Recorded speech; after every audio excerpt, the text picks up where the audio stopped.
নমস্কাৰ বন্ধু বান্ধৱীসকল সকলোকে মোৰ ইউটিউব চেনেল অসমীয়া ৰং মিক্সাৰলৈ স্বাগতম জনালোঁ।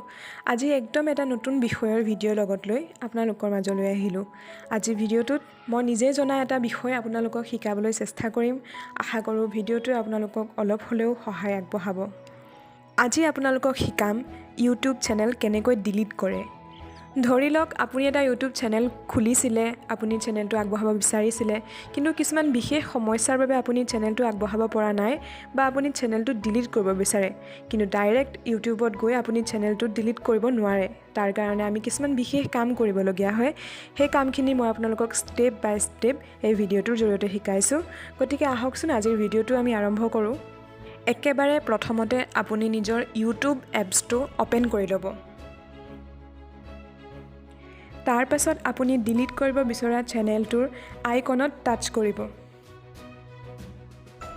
তাৰ পাছত ইয়ৰ চেনেল অপশ্যনটোত ক্লিক কৰি দিব। তাৰ পাছত ওপৰৰ সোঁফালে তিনিটা ডট দেখা পাব, সেই ডট তিনিটাত ক্লিক কৰি দিব। একেবাৰে তলত থকা হেল্প এণ্ড ফিডবেকত তাৰ পাছত ক্লিক কৰি দিব। এতিয়া আপোনালোকৰ সন্মুখত ওলাব এখন নতুন পেজ, কিন্তু এই পেজখন পঢ়িলে আপুনি গম পাব তাত ডিলিট বা ৰিমুভৰ কোনো অপশ্যন নাই। গতিকে আপুনি ডেছক্ৰাইব ইয়ৰ ইছ্যুত গৈ নিজৰ সমস্যাখিনি নিজে লিখিব লাগিব। আপুনি ইয়াত ডিলিট বুলি লিখি দিব। ডিলিট বুলি লিখাৰ লগে লগে পাছৰ অংশখিনি অট'মেটিকেলি আহি যাব। তাৰ পাছত আপুনি ডিলিট অৰ হাইড ইয়ৰ ইউটিউব চেনেলত ক্লিক কৰি দিব। ইয়াৰ পাছতে আপোনালোকৰ সন্মুখত অ'পেন হ'ব এখন নতুন পেজ। পেজখনৰ আৰম্ভণিতে আপোনালোকৰ বাবে এটা ভিডিঅ' আছে। আপুনি সেই ভিডিঅ'টো প্ৰথমৰ পৰা শেষলৈকে চালেও ইউটিউব চেনেল এটা কেনেকৈ ডিলিট কৰে সেই সম্পৰ্কে বুজিব পাৰিব। আৰু ইয়াৰ তলতে দুটা অপশ্যন আছে। তাৰে তলৰটো অপশ্যনত আছে ডিলিট ইয়ৰ চেনেল পাৰ্মানেণ্টলি। তাতে আপোনালোকে ক্লিক কৰি দিব। তাৰ পাছতে আপোনালোকৰ সন্মুখত যিখন পেজ ওলাব তাত আপোনালোকে চেনেলটো ডিলিট কৰিব পৰা সকলোখিনি কথা লিখা থাকিব। সেইখিনি আপোনালোকে পঢ়ি চাব পাৰে বা আপোনালোকে ডাইৰেক্ট ইউটিউব ষ্টুডিঅ'ত ক্লিক কৰিব পাৰে।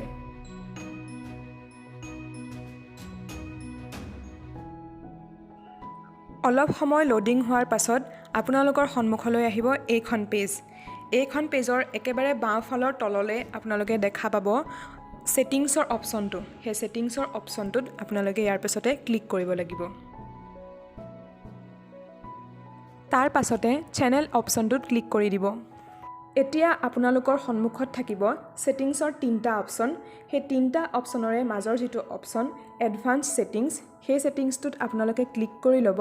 আৰু একেবাৰে তললৈ আহিলে দেখা পাব তাতে লিখা আছে ৰিমুভ ইউটিউব কণ্টেণ্ট। এতিয়া আপোনালোকে তাতে ক্লিক কৰি ল'ব। তাত ক্লিক কৰাৰ পাছতে যিটো চেনেল আপুনি ডিলিট কৰিব বিচাৰিছে সেই চেনেলটোৰ ইমেইল আইডিৰ পাছৱৰ্ডটো আপুনি তাত দিব লাগিব। পাছৱৰ্ডটো দিয়াৰ লগে লগে নেক্সট অপশ্যনটোত ক্লিক কৰি দিব।